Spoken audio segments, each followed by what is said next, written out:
Hello, guys, and welcome to this new series that I'm doing, I guess, every other week. Welcome to Temple of Helios, and I'm your host, Helios. Now, what is this, you may ask? Temple of Helios is a series that was originally named Helios' Nerd Corner, but I thought that sounded kind of dumb, so I spiced it up a bit. So this is,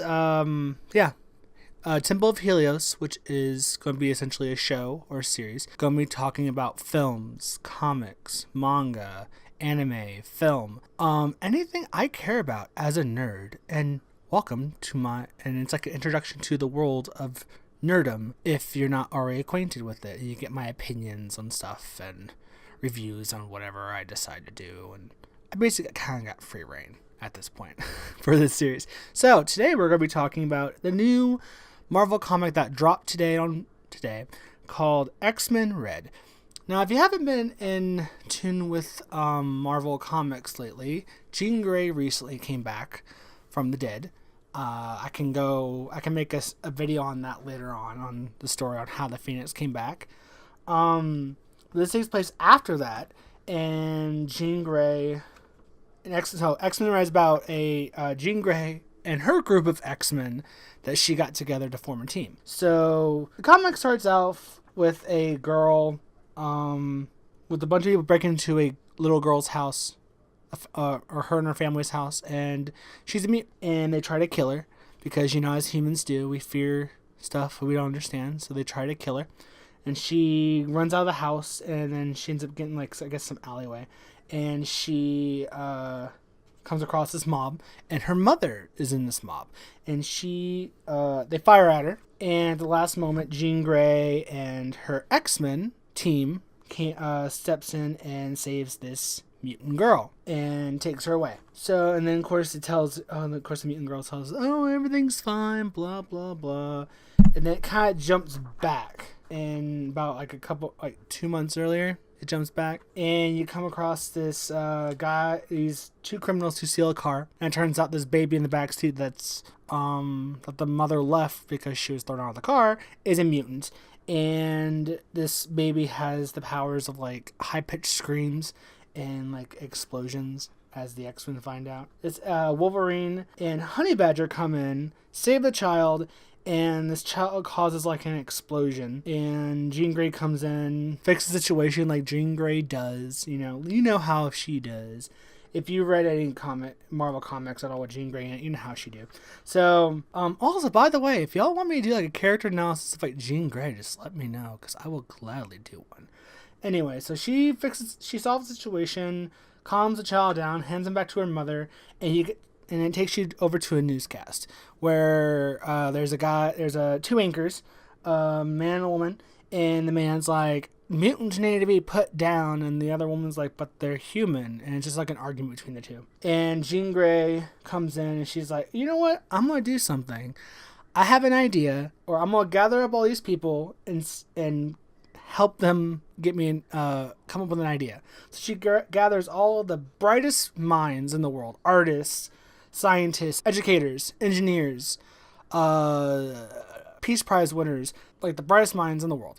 Gathers them all together and uses their minds to come up with an idea. And so from there, she ends up getting an idea, going to Atlantis, confronting Namor and be like, "Yo, Namor, join me. I got a plan. I need your backup in the United Nations. What's good?" And he's like, "I don't know." And of course, he ends up joining in on backing Jean Grey up because she needs a nation's backing for the United Nations. So then she goes to the United Nations and she pleads her case, basically to make her own nation. Unless I'm reading that wrong. From what I gather, she wants to make her own mutant nation.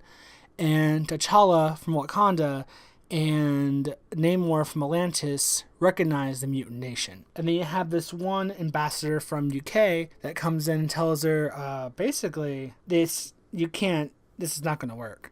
So she has a confrontation with her in the United Nations. And at the end, they all walk out, and the ambassador to the UK walks up to her and continues the argument. and something seems off about her, like she's being controlled.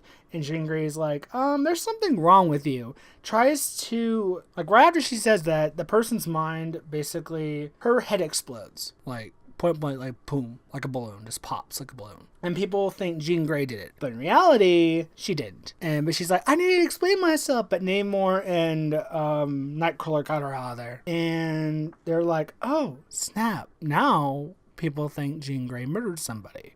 Right after she came back from the dead, no less. So you come to find out that Cassandra Nova, or if I remember correctly, she is Xavier's sister, was behind it the whole time, and now they're established that she is going to be the villain for Xmen Red for this next few issues, I guess, or permanently, like their Magneto, I guess. So yeah, I kind of like Xmen Red. I'm a big fan of the X-Men, and of course Jean Grey is one of my favorite characters in the X-Men franchise with the Phoenix and all that. And since the Phoenix came back, or Jean Grey came back, I was like, heck yeah. So I'm kind of excited to see where this goes with Jean Grey and her X-Men, which her X-Men are as follows. It is, well, the ones in here, the big players anyway, of course, Jean Grey, Namor, Nightcrawler, Wolverine, and Honey Badger. So, and of course there's a few others that are not listed. But those are the big players anyway. So yeah, I'll probably be doing, I don't know what I'm going to do next week or the week after. Probably more on probably do the Phoenix. Actually, the Phoenix Resurrection or something else. I don't know. But yeah, so thanks guys for listening or watching. And I shall see y'all in 2 weeks, I guess. Okay, bye.